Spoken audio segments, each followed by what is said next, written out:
ओवैसी के छोटे भाई अकबरुद्दीन चुनौती दे रहे हैं। वो कह रहे हैं मिस्टर योगी मैं यूपी में आ रहा हूं। क्या 27 की लड़ाई बड़ी हो रही है?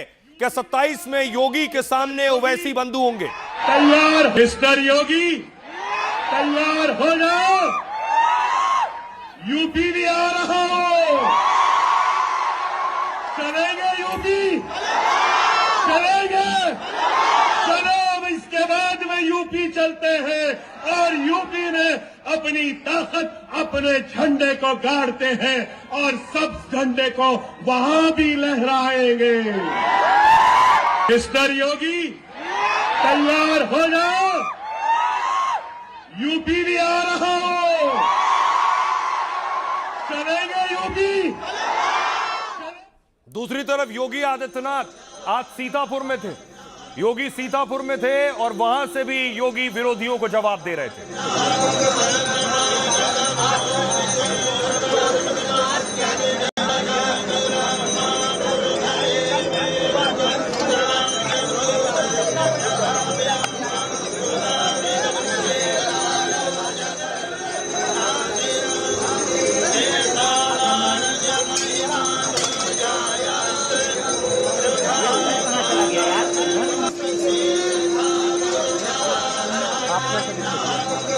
दूध बतासा चढ़ा देते हैं। इस देश के अंदर ही हो सकता है। कितना भी जहरीला सांप हो, नाग पंचमी को उसको भी लोग दूध बतासा चढ़ा देते हैं। इस देश के अंदर ही हो सकता है। कितना भी जहरीला सांप हो, नाग पंचमी को उसको भी लोग दूध बतासा चढ़ा देते हैं। इस देश के अंदर ही हो सकता है। कितना भी जहरीला सांप। दूसरी तरफ क्या उत्तर प्रदेश में बड़ा मुद्दा होने जा रहा है? 27 में अकबरुद्दीन और असदुद्दीन ओवैसी दोनों होंगे। आज यूपी के बनारस में, वाराणसी में, दाल मंडी में बुलडोजर चल रहा था।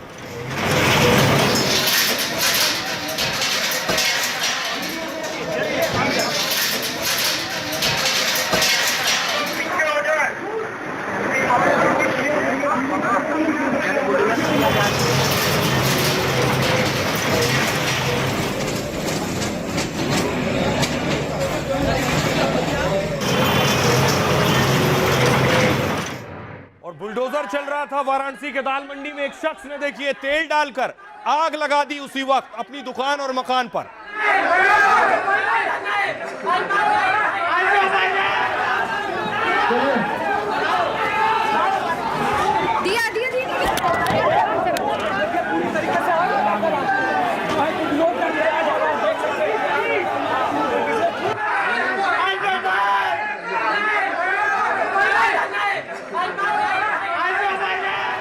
हिंदू परिवारों के बीच में एक मुस्लिम परिवार सबसे सुरक्षित रहता है, लेकिन मैं कहता हूं 100 परिवारों के बीच में एक हिंदू की बात तो दूर करिए, 100 मुस्लिम परिवारों के बीच में 50 हिंदू सुरक्षित रह सकता है क्या? नहीं रह सकता। हम योगी आदित्यनाथ को ये बोलना चाह रहे हैं, भारत में ना हिंदुओं को मुसलमानों से खतरा है, ना मुसलमानों को हिंदुओं से खतरा है। भारत में अगर हिंदू, मुसलमान, सिख, ईसाई को, इस भारत के आईन को अगर किसी से खतरा है तो आरएसएस, उसकी आइडियोलॉजी, योगी और मोदी से खतरा है। तो यूपी के चुनाव में इस बार यह बड़ा मुद्दा होगा।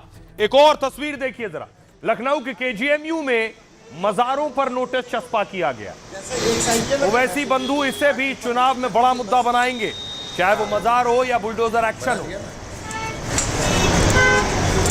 और इसीलिए अकबरुद्दीन ओवैसी ये कह रहे हैं और ललकार रहे हैं कि वो यूपी आ रहे हैं। मिस्टर योगी तैयार हो जाओ, यूपी भी आ रहा हूं। कितना भी जहरीला सांप हो, नाग पंचमी को उसको भी लोग दूध बतासा चढ़ा देते हैं। यूपी में बयानों का जोर और चुनावी शोर शुरू हो गया है। ओवैसी बंधुओं ने यूपी में परचम लहराने और योगी से टकराने का खुला ऐलान कर दिया है। मैं आपसे कह सकता हूं, ओबीसी को यहां से वैसे ही भागना पड़ेगा जैसे हैदराबाद से निजाम को भागने के लिए मजबूर होना पड़ा था। और यही कहने के लिए आए हैं, भारतीय जनता पार्टी सुरक्षा सबको देगी, लेकिन अराजकता फैलाने की छूट किसी को नहीं देगी। वो कैसे कैसे की कपड़े पहनता है, तमाशे का दिखता है, बदकिस्मत से चीफ मिनिस्टर भी बन गया। कह रहा है निजाम की तरह ओवैसी को भगाऊंगा। अरे तू क्या, तेरी हैसियत क्या, तेरी बिसात क्या? तेरे जैसे 56 आए चले गए। अरे ओवैसी तो छोड़ो, ओवैसी की आने वाली 1000 नस्लें भी इसी मुल्क में रहेंगी, तुझसे लड़ेंगी, तुझसे मुकाबला करेंगी, तुझे भगाएंगी। हम भागने वालों में से नहीं है। योगी और ओवैसी के बीच अभी से जुबानी तीर शुरू हो गए हैं, तो जब यूपी में चुनाव का पारा चढ़ेगा तो सियासी गर्मी सारे रिकॉर्ड तोड़ सकती है। क्योंकि गर्मी कैसे शांत होगी, ये तो मैं मई और जून में भी इसको बहुत शिमला बना देता हूं। बाबा कहती हैं कि मई जून में बर्फ ला लूंगा, जनवरी में गर्मी पैदा कर दूंगा। बाबा आपको नोबेल प्राइज मिल जाएगा इस बयान पर। मौसम वैज्ञानिक हो चुके हैं बाबा। क्या अनमोल रतन आपने पाल रखे हैं देश के प्रधानमंत्री, वाह। एक तरफ योगी और उनके बुलडोजर मॉडल की देश भर में चर्चा होती है, तो दूसरी ओर ओवैसी ने बिहार और महाराष्ट्र में दिखा दिया है कि मुस्लिमों का भरोसा उनके साथ है। जो भी पर्व और त्योहारों में उपद्रव करेगा उसको बिना मांगे जहन्नुम में जाने का टिकट हम काट करके दिला देंगे। इनको लगता है जैसे सरकार अब भी इनके सामने झुक करके कार्य करेगी। उन पुलिस के लोगों से कहना चाह रहा हूं, याद रखो मेरी इस बात को, हमेशा योगी मुख्यमंत्री नहीं रहेगा। हालात बदलेंगे। जब कौन बचाने आएगा तुमको? चुनावी समर के लिए दोनों दिग्गज तैयार हैं। ओवैसी ने यूपी वाले प्लान का ऐलान किया तो योगी भी हुंकार भर रहे हैं। कह दिया है कि वो हर चैलेंज को तैयार हैं। पटेंगे नहीं, कटेंगे भी नहीं। याद करना, बंटे थे तो कटे थे, बटेंगे नहीं तो कटेंगे नहीं, एक रहेंगे तो सेफ भी रहेंगे। बटेंगे तो कटेंगे। अरे ये कौन सी जबान है? मुख्यमंत्री की जबान है ये। बटेंगे तो कटेंगे। कहां बट रहे हैं? तुम ही तो घर तोड़ रहे बुलडोजर से, गाड़ी पर गोलियां चलाए विधानसभा के इलेक्शन में। अगर मेरी मौत शहीदों की तरह होगी तो लाखों बार मैं कबूल करने को तैयार हूं। कब चलाएगा गोली? चला मुझ पर। अब देखिए यूपी में घमासान होने जा रहा है। अकबरुद्दीन ओवैसी कह रहे हैं वो यूपी आ रहे हैं, लेकिन क्यों जा रहे हैं ये भी आपको बताऊं। छोटे ओवैसी ने यूपी के सीएम योगी को चुनौती दी, कहा मिस्टर योगी यूपी आ रहा हूं, अब तैयार हो जाओ। यूपी में अपनी ताकत दिखाएंगे और पार्टी का झंडा लहराएंगे। इस मुल्क में माथे पर तिलक लगाने वाले को जितना हक है उतना ही हक सिर पर टोपी लगाने वाले को भी है। यह मुल्क किसी के बाप की जागीर नहीं, मेरे बाप की भी नहीं। यह मुल्क जितना मोदी योगी का उतना ही अकबरुद्दीन का है। फिर मुल्क में सिर्फ हिंदू मुसलमान की बात क्यों हो रही? 6 बार से विधायक अकबरुद्दीन एमआईएम के स्टार प्रचारक हैं और हाल में महाराष्ट्र के चुनाव में 15 मिनट वाला बयान भी इन्होंने दिया। अब योगी को चैलेंज देते हुए यूपी में चुनाव लड़ने का ऐलान कर दिया है। अगले साल यानी 2027 में यूपी में विधानसभा चुनाव होने वाले हैं। यूपी में करीब 20% मुस्लिम आबादी है और वोटर 20%। करीब 150 सीटें यूपी की मुस्लिम मतदाता प्रभावित करते हैं। एमआईएम और ओवैसी ब्रदर्स की नजर इसी वोट बैंक पर है। योगी ने कहा कितना भी जहरीला नाग हो, नाग पंचमी पर उसे भी दूध पिलाते हैं। कुछ लोगों ने शरण ली मगर शरणार्थी धर्म का पालन नहीं किया। कुछ लोग यहां पर उंगली पकड़ कर आए और गला दबाने की कोशिश की। जाति, भाषा और क्षेत्र के नाम पर बांटने वालों से सावधान रहिए। याद करिए कैसे बांग्लादेश के मुद्दे पर ये सब लोग मौन हैं, क्योंकि वहां मरने वाला हिंदू है तो उस पर कोई नहीं बोलेगा। कुछ हिंदू संगठनों को छोड़ दें तो बाकी सब का मुंह बंद हो गया है, लेकिन जाति धर्म के नाम पर बांटने के लिए तरह तरह के वादे कर रहे हैं। ऐसे नेताओं से सावधान रहिए, उनके बहकावे में आने की जरूरत नहीं है। योगी के नाम यूपी में लगातार सबसे ज्यादा वक्त तक सीएम रहने का भी रिकॉर्ड है और यो यूपी में सत्ता की हैट्रिक लगाने की तैयारी कर रहे हैं। सुनिए जरा अकबरुद्दीन को और योगी को। मिस्टर योगी तैयार हो जाओ, यूपी भी आ रहा हूं। चलेंगे यूपी, चलेंगे। चलो अब इसके बाद में यूपी चलते हैं और यूपी में अपनी ताकत अपने झंडे को गाड़ते हैं और सब झंडे को वहां भी लहराएंगे। इस मुल्क पर माथे पे तिलक लगाने वाले का उतना ही हक है जितना सर पे टोपी पहनने वाले का है। कितना भी जहरीला सांप हो, नाग पंचमी को उसको भी लोग दूध बतासा चढ़ा देते हैं। इस देश के अंदर ही हो सकता है, लेकिन यहां बहुत सारे लोगों ने शरण तो ली, लेकिन कुछ लोगों ने शरणार्थी के धर्म का निर्वहन नहीं किया। यहां आकर के हाथ की उंगली पकड़ करके बाद में गला दबाने का काम भी उन्होंने करने का प्रयास किया।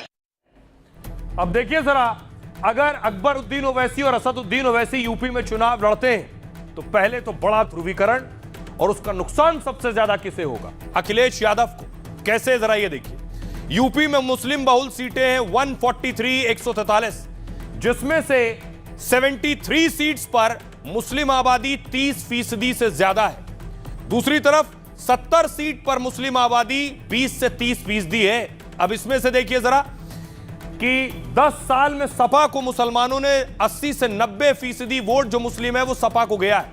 2022 में सपा को मुस्लिम वोट गया था 83%, और 2022 में सपा के मुस्लिम विधायक 31 है। यूपी में अखिलेश को मिली थी कुल 111 सीटें। इसके अलावा 24 लोकसभा में अखिलेश को 90% मुस्लिम आबादी ने वोट किया, और कुल 37 सीटें समाजवादी पार्टी जीती थी। अखिलेश का कोर वोटर भी एमवाई माना जाता है, मुस्लिम और यादव, और मुस्लिम वोटर पर ओवैसी की भी दावेदारी अब है, जो अखिलेश के लिए चुनौती है। सुनिए जरा अखिलेश यादव क्या कह रहे हैं चुनाव से पहले। अभी तक तो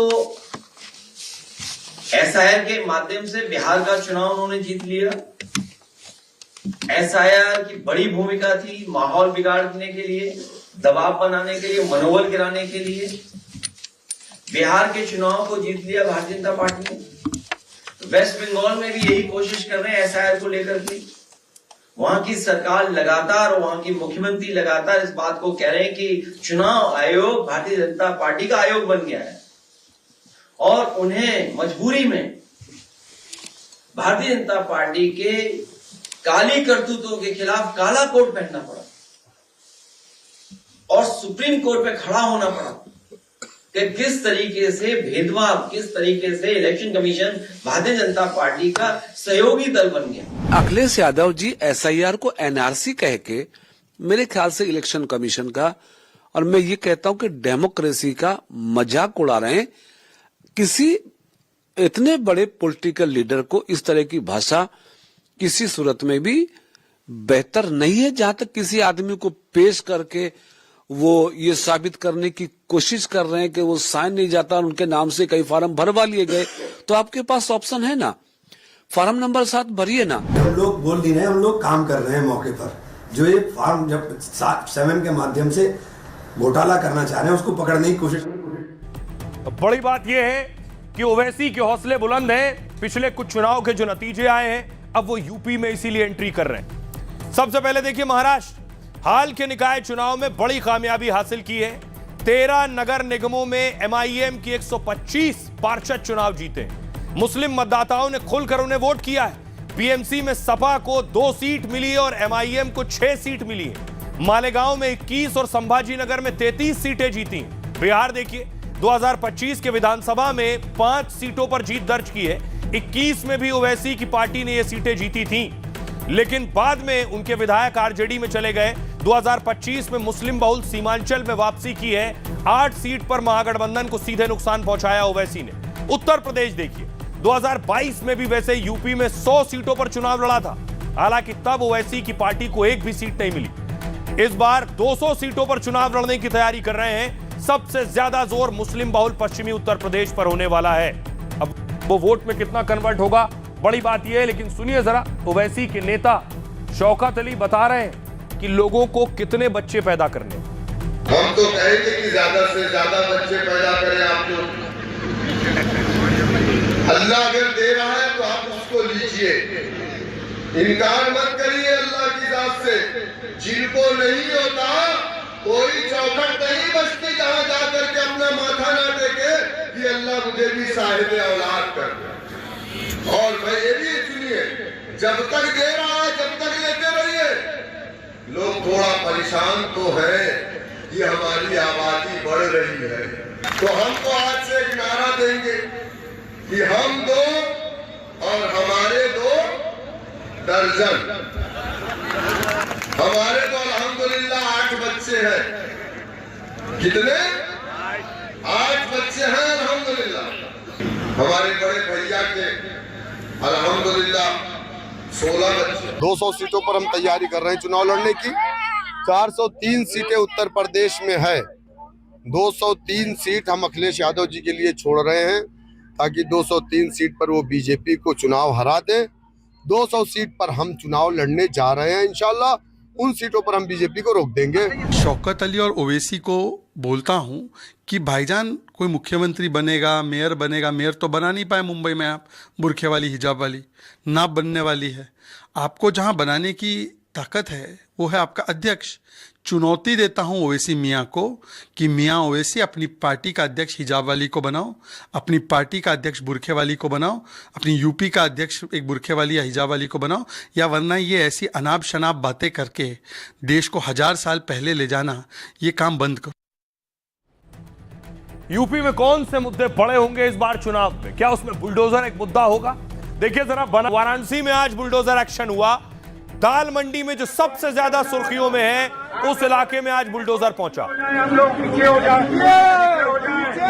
पीछे हो जाए,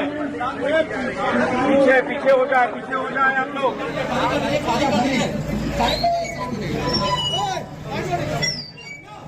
बुलडोजर आया तो उससे पहले भारी संख्या में पुलिस डिप्लॉय की गई, पुलिस लगाई गई। कानून व्यवस्था ना बिगड़े इसलिए पहले से ही छावनी में इलाके को तब्दील कर दिया गया। बाहर निकालिए जो विरोध कर रहे हैं, तो बाहर करिए।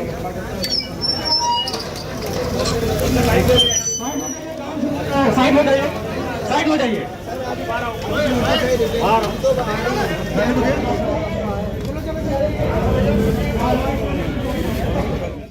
और पुलिस ने अनाउंसमेंट शुरू किया कि लोग अपनी अपनी दुकानें खाली करें क्योंकि बुलडोजर आ चुका है। अंदर जाए, अपनी कार्रवाई शुरू करें। ये नगर निगम की जो टीम अंदर जाए, अपनी कार्रवाई शुरू करें। चलिए ऊपर से अंदर जाके कार्रवाई शुरू करिए आप लोग। रास्ता दो ना।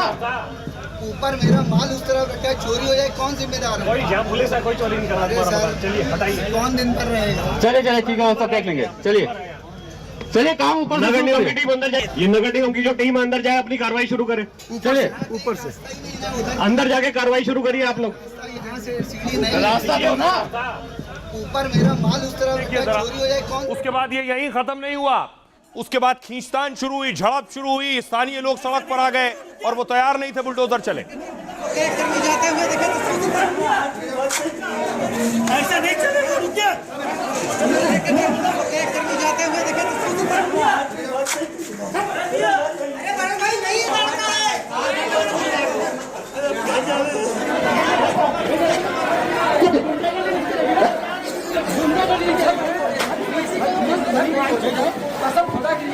सबका परिवार है, सबका परिवार है। बच्चों की आय लगेगी। थाना पे लेके चलिए।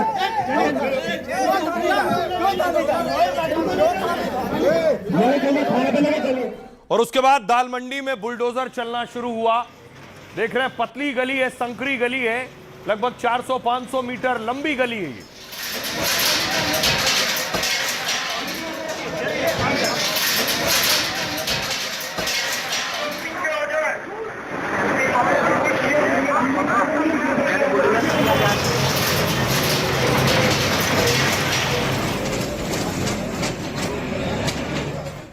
उसके बाद जो लोग मौजूद थे वो पुलिस को रोकने की कोशिश करते रहे। उनका कहना था उनके पास कोई और रोजी रोटी का गुजारा नहीं।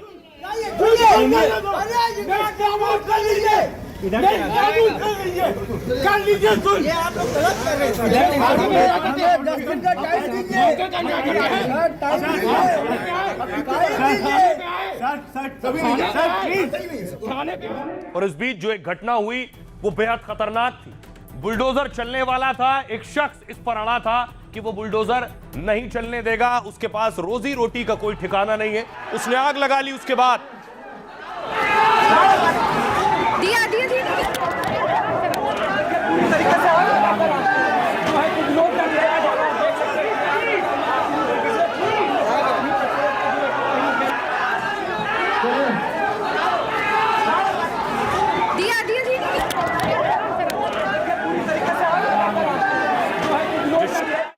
आग लगाई थी, आग बुझी, उसके बाद देखिए पुलिस ने सीढ़ी लगाई और सीढ़ी लगाकर पुलिस उस शख्स के घर के अंदर दाखिल हुई।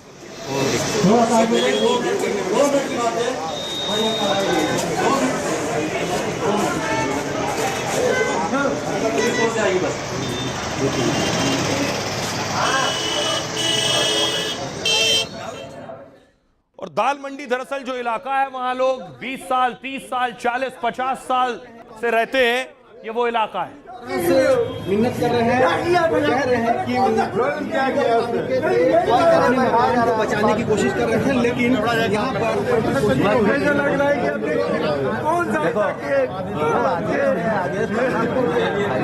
दुकान जारी जबरदस्ती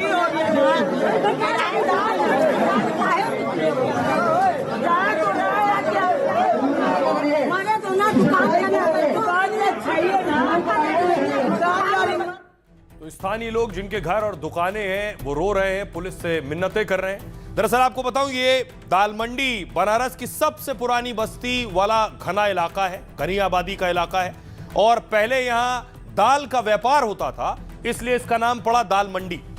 मशहूर शहनाई वादक बिस्मिल्लाह खां का घर इसी इलाके में था। बनारस के संगीत घरानों की शुरुआत भी इसी इलाके से हुई। बाद में अंग्रेज आए तो उन्होंने यहां पर तवायफों को बसाना शुरू किया। वो तवायफों को डॉल कहते थे और दाल मंडी को डॉल मंडी कहने लगे। लेकिन ये कलाकार और संगीत प्रेमियों का हमेशा बड़ा हब रहा है। लच्छू महाराज, नरगिस और उनकी मां जद्दन बाई तक यहां से जुड़े रहे हैं। अब काशी विश्वनाथ कॉरिडोर के लिए यहीं से सड़क बननी है और 650 मीटर सड़क के लिए 220 करोड़ का बजट भी मंजूर हो गया है। पीडब्ल्यूडी विभाग ने 181 घरों की नपाई की और डेटा तैयार किया है। मुआवजे के तौर पर प्रशासन ने 191 करोड़ रुपए तय किए, लेकिन लोगों का आरोप है कि पूरा मुआवजा नहीं दिया जा रहा और कई घरों को जर्जर बताकर बिना मुआवजा दिए गिराया जा रहा है। सुनिए जरा लोग क्या कुछ कह रहे हैं इस पर, उनका क्या कहना है, उनकी फरियाद सुनिए। 17.5 मीटर कहाँ जाएंगे सर, बर्बाद हो जाएंगे, बच्चे भूखे मर जाएंगे, बच्चे को परवरिश नहीं रहेंगे तो कितना निकलेगा वो। 10 साल इसको कम करवाइए या रास्ता चेंज करवा दी सर, हम लोग भूखे मर जाएंगे, हम लोग रोड पे आ जाएंगे सर। हम लोग को रोजगार करने दीजिए, हम लोग को क्या नाम रहने दीजिए, आप रोजगार नहीं दे रहे, हमें रोजगार करने दीजिए, और क्या मांग है। लड़ेंगे अपनी लड़ाई, आखिरी दम तक लड़ेंगे। दूसरी तरफ एक और खबर है, खबर यूपी से ही। बुलडोजर मजार पर भी एक्शन हो रहा है। केजीएमयू है किंग जॉर्ज मेडिकल कॉलेज और यहां पर 6 मजारें, उन मजारों के लिए बाकायदा नोटिस लगाया गया। अगली तस्वीर देखिए जरा, कई मजारें जिस पर नोटिस लगाया गया और कमेटी से जवाब मांगा गया है।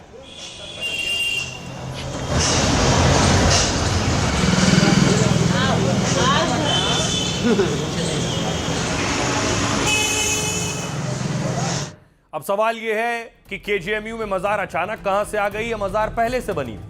लखनऊ के केजीएमयू में अवैध मजारों को लेकर बवाल मचा है। यूनिवर्सिटी परिसर में 5 मजारों को तोड़ा जाना है।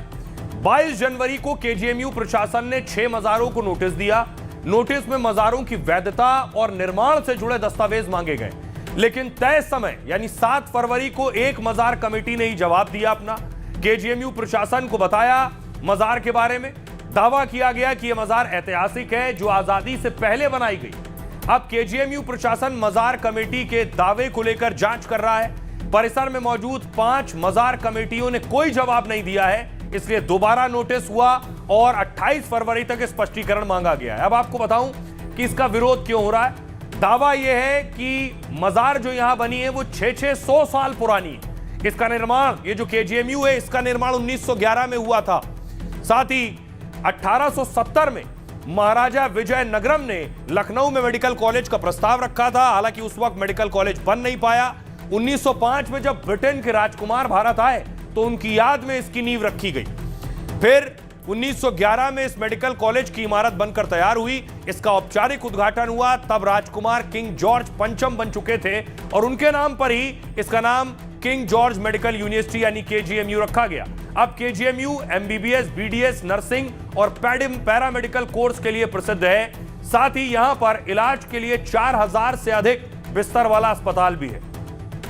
अब सवाल यह है, केजीएमयू में दावा है मजार तो 400, 500, 600 साल पुरानी है, लेकिन देखिए कितनी मज़ारें और कहां-कहां ये मज़ार बनी हुई है। तो केजीएमयू में देखिए जरा, पहली मज़ार बनी है क्वीन मैरी हॉस्पिटल के अंदर, बताया जाता है मैटरनिटी वार्ड है। दूसरी मज़ार है माइक्रोबायोलॉजी विभाग में, तीसरी मज़ार है न्यू बॉयज हॉस्टल में और चौथी मज़ार है फेफड़े श्वसन प्रणाली रोग विभाग में। साथ ही पांचवी मज़ार सुपर स्पेशलिटी न्यू ब्लॉक में है। ये 5 मज़ारें हैं। सुनिए जरा मेडिकल कॉलेज के एडमिन क्या कह रहे हैं, प्रबंधक क्या कह रहे हैं। उन्होंने कोई भी साक्ष्य दस्तावेज ऐसे प्रस्तुत नहीं किए जिससे साबित हो कि 1947 की पुरानी मजार है वो। फिर भी हम लोग उनको एक जवाब दे रहे हैं कि अगर आपकी मजार 1947 से पहले की है तो कृपया उसके संबंध में जो भी आपके पास साक्ष्य दस्तावेज है प्रस्तुत करें। 28 तारीख को सुनवाई होगी और सुनवाई के बाद फिर हम लोग जो ऑर्डर होगा रजिस्ट्रार का जो आईएएस अफसर है उसके अनुसार कार्रवाई करेंगे। एक तरफ योगी बनाम ओवैसी है, दूसरी तरफ ओवैसी बनाम हेमंता है। एक तस्वीर आई जिस तस्वीर पर बवाल हुआ कि हेमंता विश्वकर्मा गोली चला रहे हैं, विश्वकर्मा गोली चला रहे हैं, तस्वीरें आप देख रहे हैं। असम के सीएम का यह वीडियो वायरल हुआ। दरअसल असम बीजेपी ने पहले ट्वीट किया, फिर डिलीट कर दिया। तब तक सियासतदानों ने लपक लिया और उसके बाद हेमंता पर सीधे सवाल किए और अब असदुद्दीन ओवैसी ने इस वीडियो पर बाकायदा एफआईआर दर्ज करा दी। देखो ओवैसी की एफआईआर। हेमंता और ओवैसी के बीच तकरार बढ़ गई है। ओवैसी ने असम के सीएम के खिलाफ एफआईआर दर्ज कराई। इस मामले में हैदराबाद के थाने में हेमंता के खिलाफ केस दर्ज कराया गया है और उन पर आपराधिक केस में कड़े एक्शन की मांग की गई है। कहा गया है नरसंहार और नफरत भरी बातें अब आम बात हो गई है, लेकिन किसी सभ्य समाज में ऐसी बात स्वीकार नहीं की जा सकती है। हेमंता ने सीधे तौर पर एक समुदाय को डराने की कोशिश की है। ओवैसी ने हेमंता के गन वाले वीडियो पर यह एफआईआर दर्ज कराई है। असम बीजेपी के ट्विटर हैंडल से हेमंता का एक वीडियो जारी हुआ। वीडियो में हेमंता एक राइफल से निशाना साधते दिख रहे हैं। टोपी और दाढ़ी पहले शख्स के पोस्टर को गोली मारते नजर आ रहे हैं जो टोपी दाढ़ी लगाए पहने हैं। थोड़ी देर बाद यह वीडियो डिलीट हो गया, लेकिन बवाल बढ़ गया था। तब तक इस वीडियो पर कांग्रेस और विपक्षी पार्टियों ने सवाल उठाए हैं, लेकिन ओवैसी ने केस दर्ज कर हेमंता की गिरफ्तारी की मांग कर दी है। हेमंता ने कहा गन और वीडियो के बारे में मुझे कोई जानकारी नहीं है, लेकिन अगर मेरे खिलाफ एफआईआर है तो मैं गिरफ्तारी को तैयार हूं। सुनिए जरा असदुद्दीन ओवैसी और हेमंता को। इनका चीफ मिनिस्टर आसाम का एक वीडियो डालता है, बंदूक है और गोली चला रहा है और गोली एक फोटो बनाई गई एक मुसलमान साहब के बच्चे के साथ बैठे हुए, क्लीन शॉट बोलते, नो मर्सी। सुनो हेमंत बिस्वा शर्मा, हम तुम्हारे इन चीजों से डरने वाले नहीं हैं। हम इसके खिलाफ कानूनी कार्रवाई करेंगे। ये नफरत नहीं है तो क्या है बताओ आप? मजाक किया जा रहा है आसाम के मुसलमानों से। सर आपके ऊपर में केस दिया है। कहाँ ओवैसी ने कहाँ केस दिया है भाई? चलो जेल जाने के लिए तैयार रहूंगा, क्या करूंगा। मैं कोई वीडियो के बारे में नहीं जानता हूं और अगर मेरे बुरे ऊपर केस दिया है तो अरेस्ट कर लो, क्या आपत्ति है? मेरा कोई आपत्ति नहीं है, लेकिन अपना बातों में मैं हमेशा कायम रखूंगा।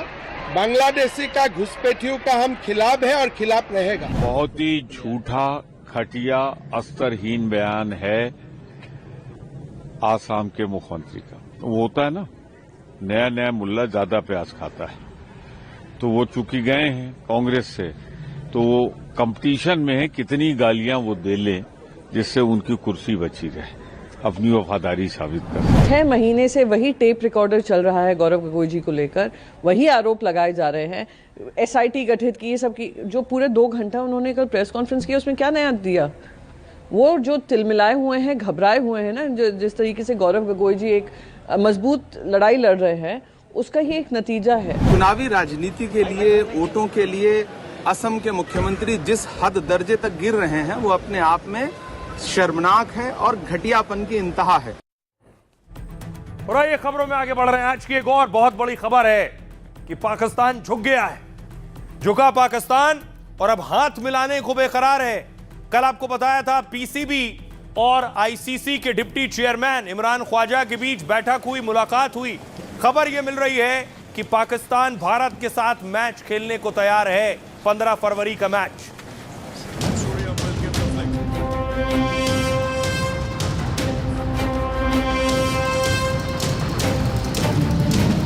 पाकिस्तान एशिया कप में हुई इस बेइज्जती को भुला नहीं पा रहा। पाकिस्तान ने भारत से मैच खेलने को लेकर अजीबोगरीब शर्त रखी है। हाथ मिलाओ तो मैच खेलूंगा। आईसीसी के साथ बैठक में पाकिस्तान हैंडशेक जिद पर अड़ गया है। इस पर पाकिस्तान की हर तरफ खिंचाई हो रही है। सारी चीज आईसीसी पे छोड़ी हुई। आईसीसी जो निर्णय लेगा, जो फैसला लेगा, हम वो मानेंगे। आईसीसी के एक्शन के डर से पाकिस्तान बैकफुट पर आया है। पाकिस्तान के पास 15 फरवरी को भारत के खिलाफ मैदान में न उतरने के अलावा कोई और विकल्प नहीं था। आईसीसी के हंटर के डर से पाकिस्तान बिना हाथ मिलाए खेलने को तैयार है। 15 फरवरी को कोलंबो में भारत पाकिस्तान मैच होना अब लगभग तय है। तो इंडिया के साथ अगर क्रिकेट नहीं खेले तो बेहतर रहेगा। बाप बाप होता है, ये पूरे दुनिया को पता है कि पैसा दो, क्यों देवे, नहीं देना मत खेलो। अब देखिए, मरता क्या ना करता, पाकिस्तान के पास कोई और विकल्प नहीं था। अब आपको बताऊं, पाकिस्तान ने 4 शर्तें रखी कि ये शर्त मानो तभी भारत के खिलाफ मैच खेलूंगा। अब पहली शर्त क्या है? पहली शर्त है आईसीसी की कुल कमाई में पाकिस्तान का हिस्सा बढ़ा दो। अब होगा क्या?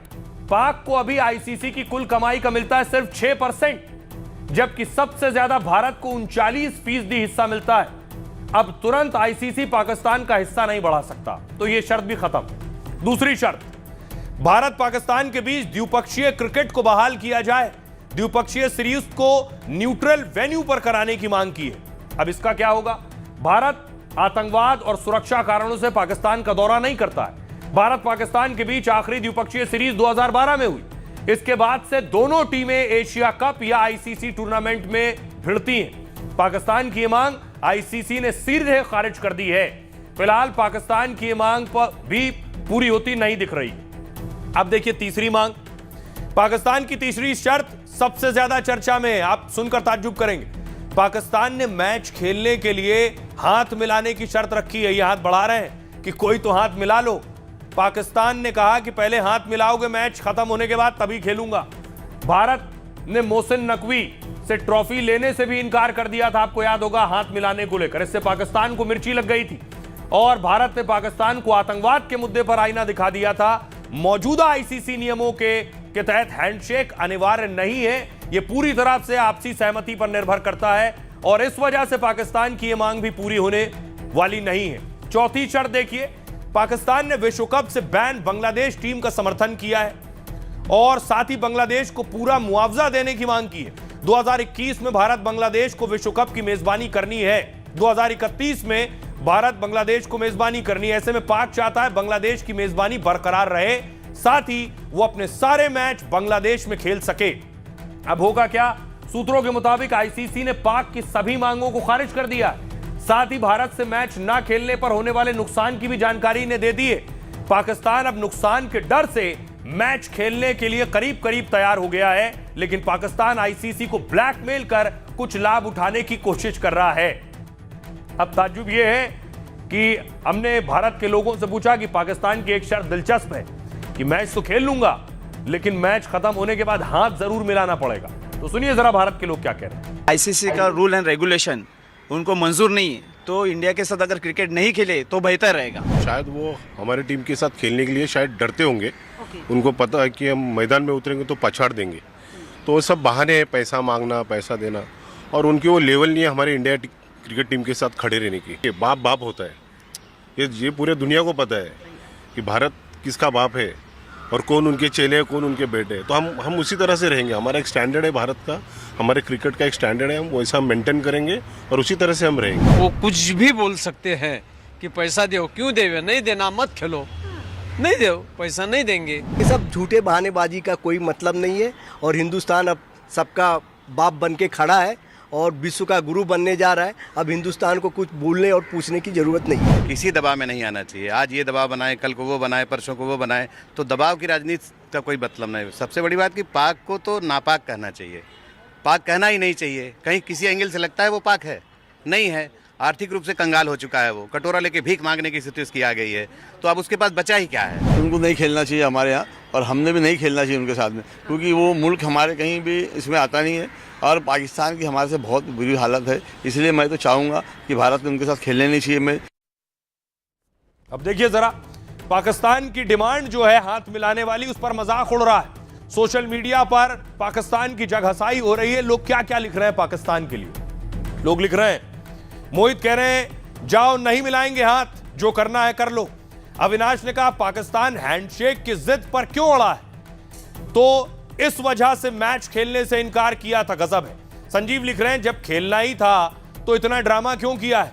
राजीव ने कहा पाकिस्तान पीछे हटा, T20 वर्ल्ड कप मैच में भारत के साथ खेलने के लिए तैयार है। पाक पीएम शहबाज शरीफ ने कहा भारत के साथ नहीं खेलेंगे डॉलर पाईजान। राकेश कह रहे हैं तो क्या पाकिस्तान बांग्लादेश को धोखा दे रहा है, उसने पहले भारत से ना खेलने का ऐलान किया था और अब भारत द्विपक्षीय सीरीज भारत के साथ खेलना चाहता है। सुनिए जरा क्या कुछ कह रहे हैं पाकिस्तान के लोग। ये डिमांड आईसीसी पूरी करेगा ऐसा हमें लगता है, लेकिन अगर इनमें से 2 डिमांड भी पूरी कर लेना मेरी चांदी हो जाएगी, क्योंकि मुझे भी पता है कि ये मैंने औकात से बाहर की चीजें लिख दी हैं। I will find it very funny अगर ऐसी कोई बात अंदर हुई है तो मैं आपको पहले से बता दूं ये बात, ठीक है ना। बाकी हम बातों में आते हैं, शेयर की डिमांड, इसकी डिमांड, उसकी डिमांड, वो बात में हम बात करते हैं। सबसे पहले जो खबर रिपोर्ट की जा रही है कि इंडिया पाकिस्तान बायलैटरल सीरीज की डिमांड रखी गई है पीसीबी की तरफ से आईसीसी के सामने कि ये इंश्योर करो कि बायलैटरल सीरीज होगी तो हम बाइकआउट ओवर करेंगे। आई डोंट थिंक सो, ये अनरियलिस्टिक डिमांड है क्योंकि ये हो ही नहीं सकता। वैसे एक बात तो क्लियर हो गई है कि आपके अंदर दम ही नहीं था बाइकआउट करने का। एक चीज तो आपने ये बता दी कि आप बाइकआउट कर ही नहीं सकते हो। अगर आप माफी की हाश कर रहे हो कि भाई माफी कर दो, मांग लो। अब देखिए जरा, अब सवाल ये है, पाकिस्तान तो मान गया है, अब तक भी नाटक और ड्रामा कर रहा था, ये भी पता चल गया, उसे अपनी 10 बातें मनवानी थी। लेकिन नकवी कह रहे हैं, जो पीसीबी के चीफ है मोहसिन नकवी, वो कह रहे हैं शहबाज शरीफ से बात करूंगा तब फाइनल बताऊंगा। लेकिन अब देखिए पाकिस्तान बुरा फंस गया है, बात नहीं मानेगा तो आईसीसी के पिटाई होगी, आईसीसी करेगी, और बात मान लेगा तो देश में आवाम करेगी। भारत के खिलाफ मैच का बॉयकॉट कर फंस गया पाक। आईसीसी के सख्त तेवर के बाद पाकिस्तान की टेंशन बढ़ गई है। पाकिस्तान ने आईसीसी से बातचीत की पेशकश की। आईसीसी ने पाकिस्तान को होने वाले नुकसान की जानकारी दे दी है।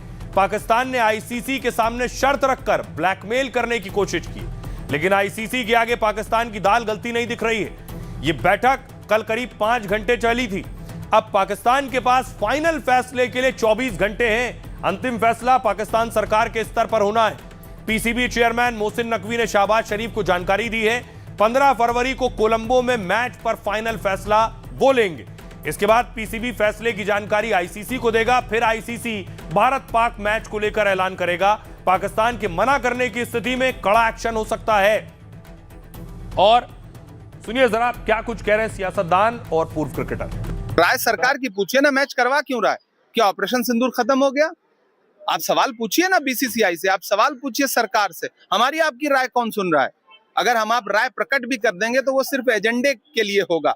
सवाल आपको बीसीसीआई से पूछना चाहिए। राजीव शुक्ला जी कह रहे हैं, खेल मंत्री से पूछिए ना क्यों हो रहा है। पाकिस्तान के फैसले पर मुझे बेहद हैरानी है। वो पहले से श्रीलंका में खेल रहे हैं, हर कोई विश्व कप जीतना चाहता है। यहाँ एक एक पॉइंट बेहद जरूरी है। मैं इन सब चीज पे कोई कमेंट नहीं करूंगा, न बीसीसीआई की तरफ से कोई कमेंट है इस पे। सारी चीज आईसीसी पे छोड़ी हुई। आईसीसी जो निर्णय लेगा, जो फैसला लेगा, हम वो मानेंगे। आईसीसी जो हमें बताएगा वो करेंगे, आईसीसी के ऊपर सब छोड़ा हुआ।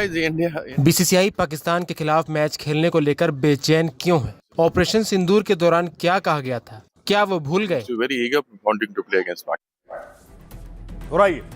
आज की एक और दिलचस्प खबर है, आपको लिए चलता हूं। बिहार, तेज प्रताप की नई मुश्किल है।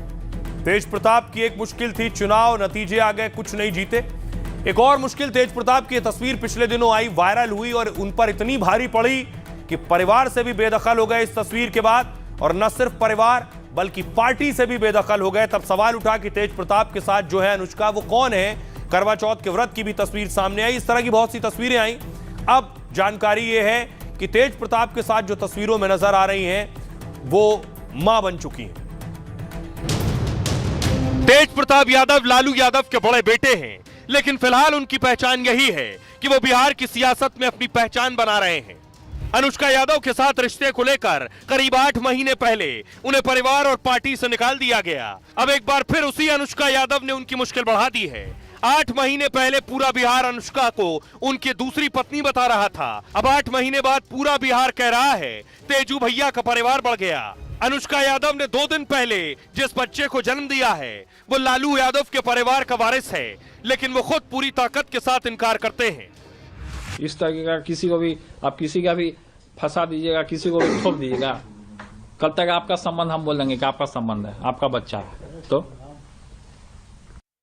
अब देखिए जरा, तेज प्रताप अब बहुत से आरोप लगा रहे हैं अनुष्का पर भी, जिन अनुष्का के लिए तेज प्रताप को भाई और पिता दोनों ने बाहर कर दिया।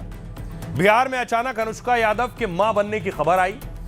अनुष्का वही है जिनके साथ तेज प्रताप यादव की तस्वीरें आई थी। तस्वीर आने के बाद तेज प्रताप यादव को पहले आरजेडी से निकाला गया। अनुष्का यादव के मां बनने पर तेज प्रताप यादव अब सफाई दे रहे हैं। लालू के बेटे तेज प्रताप यादव ने कहा यह बच्चा उनका नहीं है और अनुष्का के साथ उनकी किसी भी तरह से कोई रिश्ता नहीं। तेज प्रताप यादव ने किसी आकाश भाटी का नाम बताया है और कहा कि अनुष्का के साथ आकाश भाटी के रिश्ते और बच्चे के बारे में वही आकाश भाटी बेहतर जवाब दे सकते हैं। तेज प्रताप ने आरोप लगाया कि उन्हें साजिश के तहत फंसाया जा रहा है और इसके लिए वो दिल्ली में पीएम और गृह मंत्री से मुलाकात करेंगे। तेज प्रताप ने 5 लोगों के नाम लिए और उन्हें जयचंद बताया है। उन्होंने कहा उन्हें बर्बाद करने और फंसाने की साजिश की जा रही है। सुनिए जरा, खुद इस मामले में तेज प्रताप यादव बोल रहे हैं। रोशन और ये सबका मिली भगत से, जयचंदों का मिली भगत से हमको बदनाम करने का साजिश रचा गया है। तो हम पूरे तरीके से इसको हम खारिज करते हैं और जिस तरीके से जो संबंध जो जोड़ रहा है, तो हम ये भी कहना चाहते हैं कि ये भी पता लगाया जाए कि आकाश भाटी कौन है, आकाश गुजर कौन है जिसका उस लड़की के साथ संबंध है। ये चीज पता लगाया जाए ना कि उसका क्या संबंध है उसके साथ, उस लड़की का क्या संबंध है उसके साथ। अब देखिए जरा, अनुष्का कौन है और तेज प्रताप के साथ उनका क्या कनेक्शन है। तेज प्रताप की कथित गर्लफ्रेंड पटना की रहने वाली अनुष्का, और बताया जाता है अनुष्का का भाई पहले आरजेडी के युवा विंग में था। भाई के आरजेडी में रहते हुए तेज प्रताप और अनुष्का करीब आए, हालांकि बाद में उन्हें पार्टी से निकाल दिया गया। अभी अनुष्का का भाई पशुपति पारस की पार्टी में है। 8 महीने पहले तेज प्रताप के साथ फोटो और वीडियो वायरल हुआ। तस्वीरें तेज प्रताप यादव के अकाउंट से ही पोस्ट की गई थी। पोस्ट में तेज प्रताप ने ऐश्वर्या से 12 साल पुराने रिश्ते का दावा किया था। एक तस्वीर में अनुष्का माथे पर सिंदूर लगाए हुए दिखी थी। दूसरी तस्वीर में अनुष्का के हाथ में मेहंदी और सिर पर आरजेडी की टोपी थी। वायरल पोस्ट पर तेज प्रताप ने कहा था अकाउंट हैक कर लिया गया है। सुनिए जरा, तेज प्रताप क्या कह रहे हैं और सुनील सिंह क्या कह रहे हैं। जयचंदों का नाम लिया तो वही सब जयचंदों का गिरोह है ना, चारों तरफ से। मुकेश रोशन जो जयचंद है, शक्ति सिंह जो जयचंद है, सुनील सिंह जो जयचंद है, ये सब का खेल बेल है हमको षड्यंत्र रचने का। अब ये चीज वो चीज बताया जाए कि अनुष्का यादव का और आकाश भाटी का क्या संबंध है, ये वो लोग बताएंगे ना, हम क्या बता सकते हैं इसमें। वो क्या कब बोलेंगे, कब आपके साथ हो जाएंगे, कब आपके जुदा हो जाएंगे। पहले हमारी ही पार्टी में थे, राष्ट्रीय जनता दल में थे, इसलिए इस तरह के बचकाना बयान पर हम किसी तरह का बयान देना उचित नहीं समझते। अब देखिए जरा, आज बिहार विधानसभा में एक अलग हंगामा हुआ। क्या हंगामा हुआ विधानसभा में, उससे पहले मैं आपको दिखाऊं कि आखिर बिहार विधानसभा में हंगामा इसलिए हुआ क्योंकि नीतीश कुमार ने राबड़ी देवी पर सीधे अटैक किया। तस्वीर देखिए जरा, एक तस्वीर आप देख रहे हैं। राबड़ी देवी आज बिहार विधानसभा में प्रोटेस्ट कर रही थी। बलात्कार की सरकार इस्तीफा दो, सरकार इस्तीफा दो।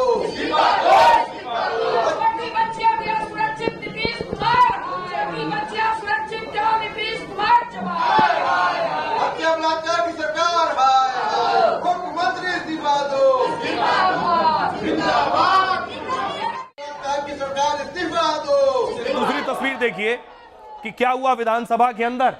विधानसभा के अंदर नीतीश कुमार बोल रहे थे और नीतीश कुमार बोलते बोलते राबड़ी पर वार कर गए। ये कोई काम किया है, ये लड़की है, इसके जो वो हट गए कुछ दिन के बाद तहसी को बना दिया। ये लोग कोई काम चीज है, ये लोग, अरे ये लोग आई 3 को बोल रही है, सुनो तुम बोल रहे थे तो कुछ काम किया है? आज तक वो लोग आज तक किसी महिला को बढ़ाया है और आज तक कभी कोई काम किया है? इन लोगों ने कोई काम नहीं किया है। ये कोई काम किया है? ये लड़की है, इसके जो वो हट गए कुछ दिन के बाद तहसी को बना दिया।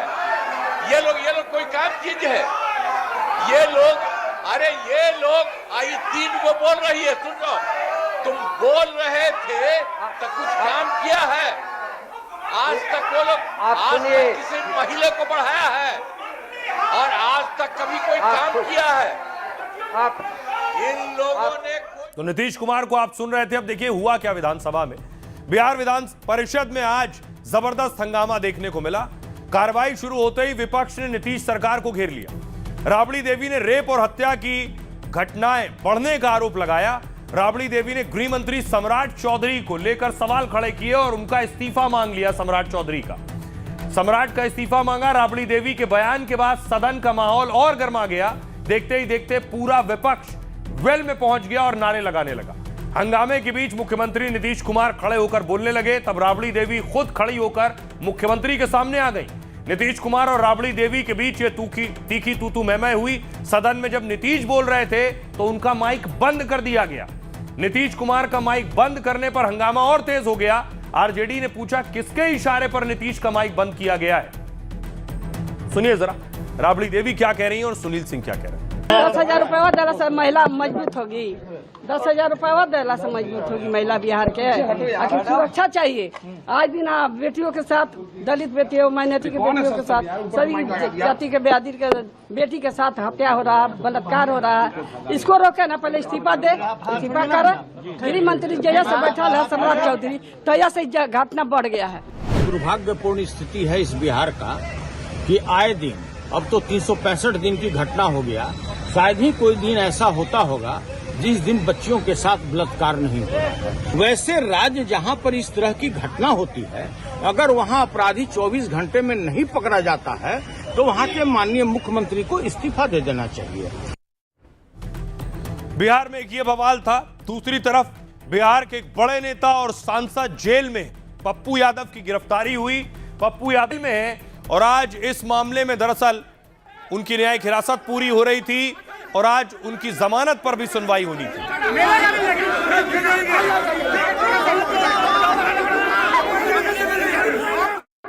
देखिए आज कोर्ट में क्या हुआ पप्पू यादव मामले में। पप्पू यादव की जमानत याचिका पर आज सुनवाई नहीं। दरअसल पटना सिविल कोर्ट को बम से उड़ाने की धमकी मिली थी। धमकी वाले ईमेल के बाद पूरे कोर्ट परिसर को खाली कराया गया। एमपी एमएलए कोर्ट में तलाशी अभियान चला और कामकाज ठप रहा। आज इसी कोर्ट में पप्पू यादव की जमानत याचिका पर सुनवाई तय थी।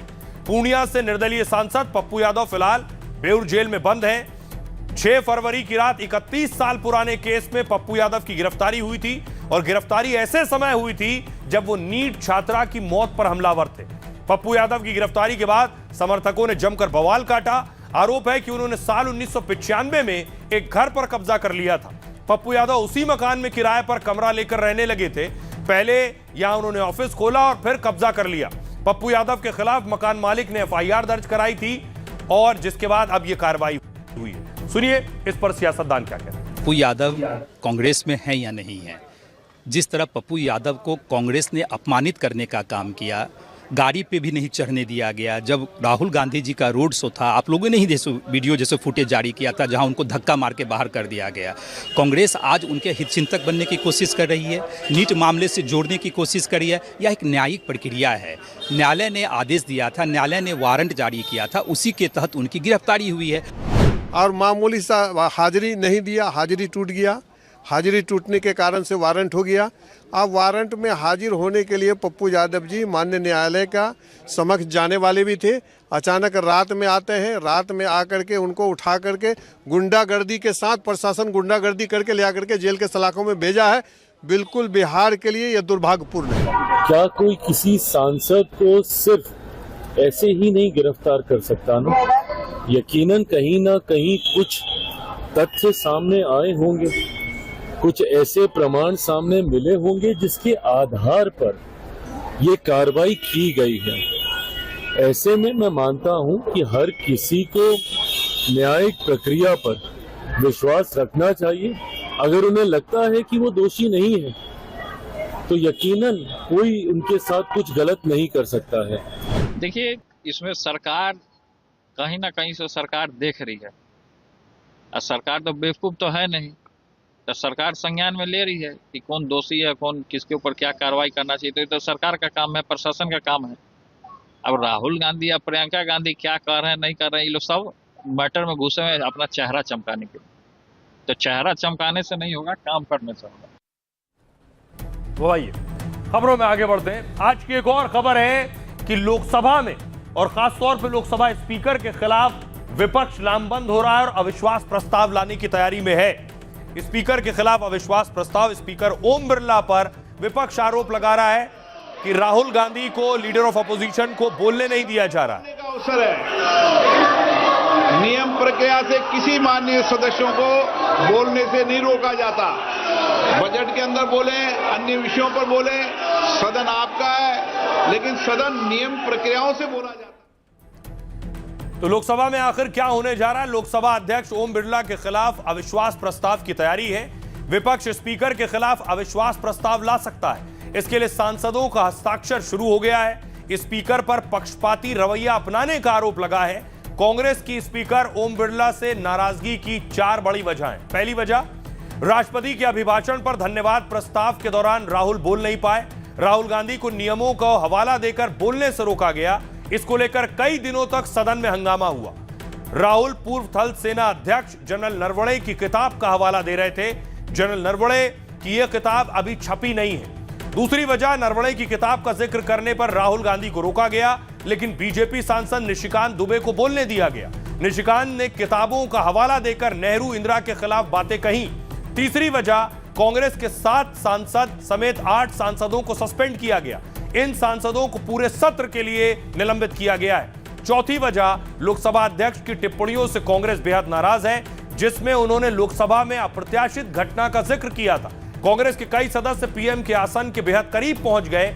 ओम बिरला ने कहा था, मैंने पीएम से लोकसभा में न आने का आग्रह किया। स्पीकर के खिलाफ अविश्वास प्रस्ताव के लिए 50 सदस्यों का समर्थन जरूरी है। 14 दिन पहले इसको लेकर नोटिस देना होता है।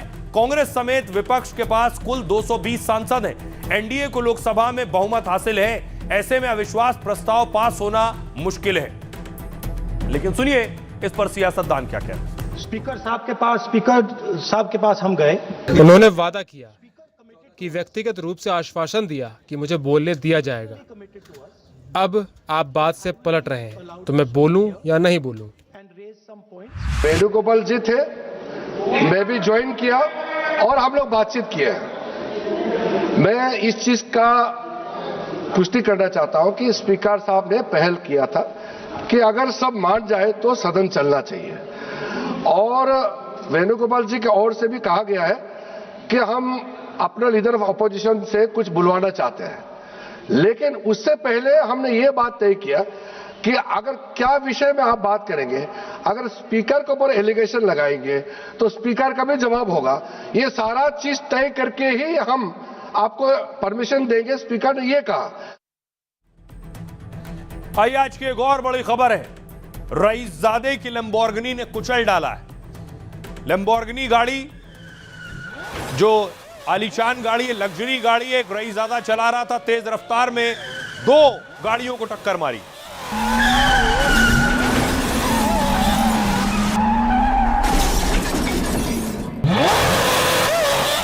उसके बाद देखिए आप, ये एआई इमेज देख रहे थे आप, तस्वीरें, ये रियल तस्वीर है जब गाड़ी का हादसा हुआ। अरे गिटार गिर जाएगी,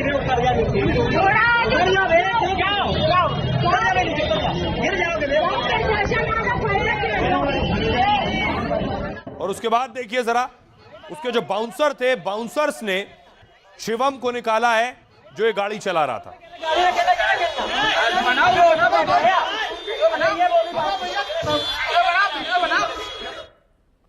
अब देखिए जरा क्या हुआ, ये एक्सीडेंट और हादसा हुआ कैसे। कानपुर में तंबाकू कारोबारी का बेटा लैम्बोर्गिनी से निकला, तभी वीआईपी रोड पर अचानक गाड़ी बेकाबू हो गई। और फिर लैम्बोर्गिनी ने सड़क किनारे 3 लोगों को उड़ा दिया। कार ने सबसे पहले सड़क पर एक ऑटो को टक्कर मारी और फिर सड़क किनारे एक बुलेट को भी टक्कर मार दी। टक्कर इतनी खतरनाक थी कि बुलेट सवार उछलकर 10 फीट दूर जाकर गिरा। हादसे के बाद गुस्साए लोगों ने कार को घेर लिया। कथित तौर पर कार चालक आरोपी ने भागने की कोशिश की, इसलिए गुस्साई भीड़ ने हंगामा किया और कार के शीशे तक तोड़ डाले। हालांकि कारोबारी के बेटे के सुरक्षा कर्मियों ने हालात नियंत्रित किए। जबरन लोगों को हटाकर आरोपी को कार से निकाला गया और इसी दौरान कानपुर पुलिस भी मौके पर पहुंच गई। ताज्जुब यह कि घायलों को अस्पताल पहुंचाया गया, साथ ही गाड़ी थाने पहुंचाई गई। करोड़ों की लैम्बोर्गिनी कार का थाने में वीआईपी ट्रीटमेंट किया गया। बाउंसर कार की रखवाली करते रहे। गाड़ी को कवर में खड़ा किया गया। हालांकि इसे लेकर बवाल शुरू हुआ तो कवर गाड़ी से हटा दिया गया है, लेकिन कार से टक्कर मारने के मामले में केस अज्ञात पर दर्ज किया गया। तब एनडीटीवी पहुंचा, खबर दिखाई। पुलिस ने आरोपी का नाम जोड़ा एफआईआर में। कानपुर के तंबाकू कारोबारी के बेटे शिवम पर पुलिस ने एफआईआर दर्ज की है। फिलहाल मामले में जांच जारी है। अज्ञात पर एफआईआर करने वाले एसएचओ सस्पेंड कर दिए गए। सुनिए चश्मदीद क्या कह रहे हैं और पुलिस क्या कह रही है। ऑटो मार दी मेरे, जंगल टेढ़ा हो गया, इतनी महंगी गाड़ी ली है। हम फुटपाथ के किनारे पे खड़े हुए थे, गाड़ी आई, टक्कर हो गया। जो एक्सीडेंट होने के बाद उसको उनके जो बाउंसर थे 2 लड़के, उन्होंने उनको बाहर निकाला है गाड़ी से और उनको ये बताया गया है कि उनका कोई मेडिकल इश्यू था, तो उनको भी प्राथमिक उपचार के लिए भेजा गया है। और एक्सीडेंट का अभियोग पंजीकृत करने के बाद अब उनका नाम उनका सामने आ गया है। आगे सारी विधिक कार्रवाई की जाएगी। पहले जो है, क्योंकि जो तौफीक थे उनके द्वारा नाम नहीं बताया गया था, तो एक्सीडेंट का मुकदमा पंजीकृत हो गया था। हमारी जांच में ये पता लगा कि जो चालक है वो शिवम मिश्रा है और अब उनका नाम प्रकाश में आ गया। तो तंबाकू कारोबारी का बेटा है। इससे पहले भी आपने ये खबर देखी होगी, उनके घर भी छापा पड़ चुका है। उनकी गाड़ियों को लेकर वो चर्चा में आए थे। आइए अब लाइफ का फंडा। कोई विपत्ति या आपदा आए तो आप कहेंगे ऐसा मेरे साथ ही क्यों हो रहा है, लेकिन आचार्य चाणक्य कहते हैं थोड़े दिन का संकट भी अच्छा होता है। चाणक्य नीति में एक श्लोक है, दरिद्रता धीरतया विराजते, मतलब कोई बड़ी परेशानी आ जाए तो घबराए नहीं। कुछ दिनों की मुश्किल भी अच्छी होती है। मुश्किलें हमें झकझोर कर जाती हैं, हमारी छिपी प्रतिभा को निखारने का मौका देती हैं और आत्मचिंतन के लिए प्रेरित करती हैं। विपत्ति आने पर ही यह पता चलता है कि सच में आपका असली मित्र और शुभचिंतक कौन है। मुसीबत में जो साथ दे वही असली दोस्त और साथी होता है। इसलिए मुसीबत आए तो धैर्य रखिए और सूझबूझ से काम लीजिए। संकट असल में आपका और आपके रिश्तों का इम्तिहान होता है, जो जिंदगी में यह भी सिखाता है कि आगे कैसे बढ़ना है और किन पर भरोसा करना है। इस तरह आचार्य चाणक्य ने लाइफ का बड़ा फंडा दिया। मुश्किल समय हमें जिंदगी की सच्चाई सिखाता है, हमें मजबूत बनाता है और इस बात की पहचान कराता है कि असल में कौन आपके अपने हैं। तो जहां से जो अच्छा मिले उसे अपनी जिंदगी में उतारें। अपना और अपनों का बहुत बहुत ख्याल रखिए। रुक रहे हैं एक छोटे से ब्रेक के लिए।